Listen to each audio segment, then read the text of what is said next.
สวัสดีค่ะพี่น้องจ้ามื้อนี้ได้กะเพราเครื่องในไก่เนาะจ้ะกะเพราเครื่องในไก่มากับสมป้าสวายเนาะจ้ะเบิ่งผักแก้มเขาก็จะเป็นต้นหอมเนาะจ้ะต้นหอมผักสลัด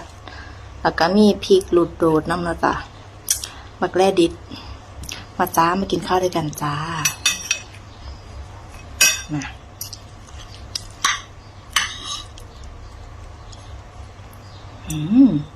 เนี่ย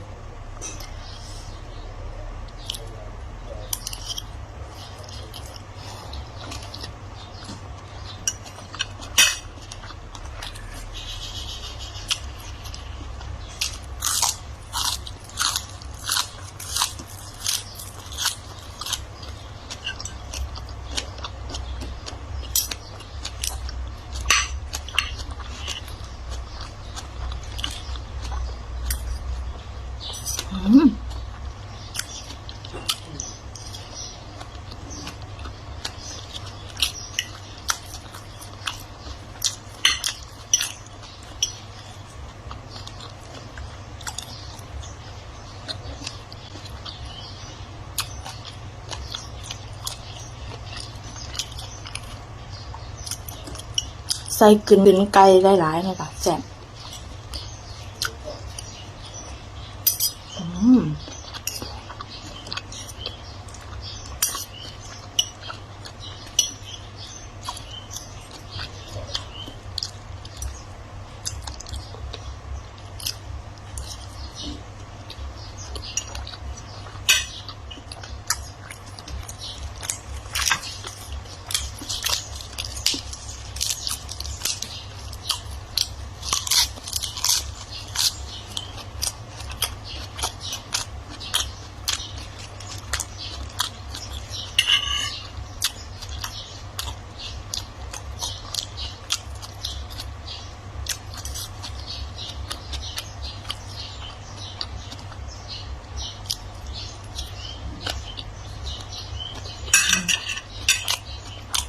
อร่อย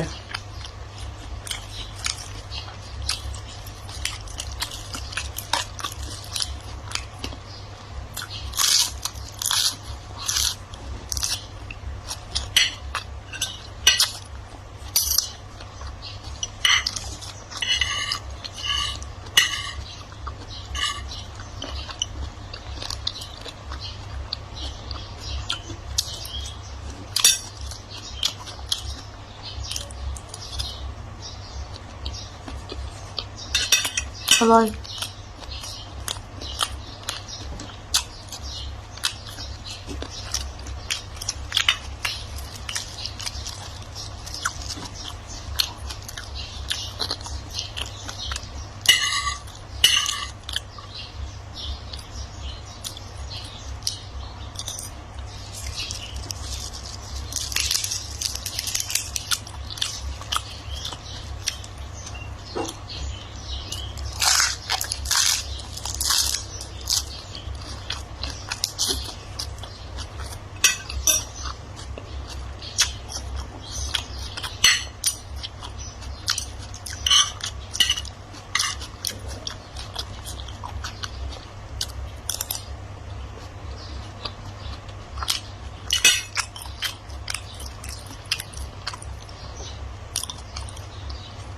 สีสวยนะจ๊ะบักแลดิ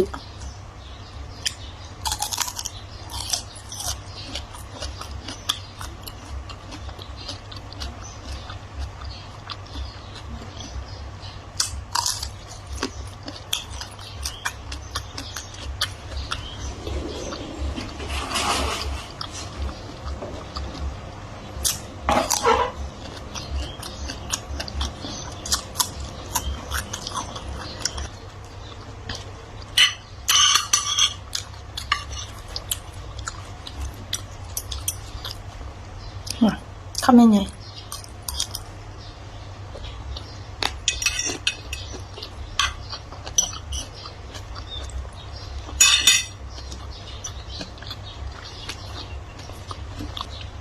ช่วงนี้จะมาเป็นแบบเมนูแบบกับเขาเนาะจ๊ะกินของเผ็ดบ่ทันใดเนาะจ๊ะท้องบ่ค่อยดีจ้ะ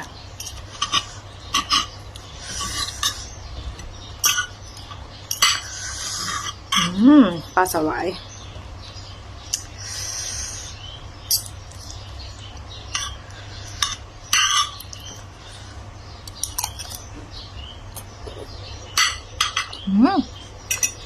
อร่อย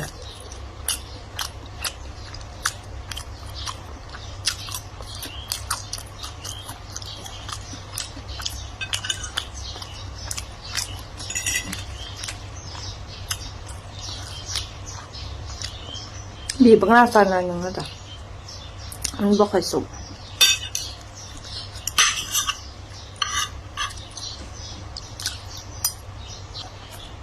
แซ่บ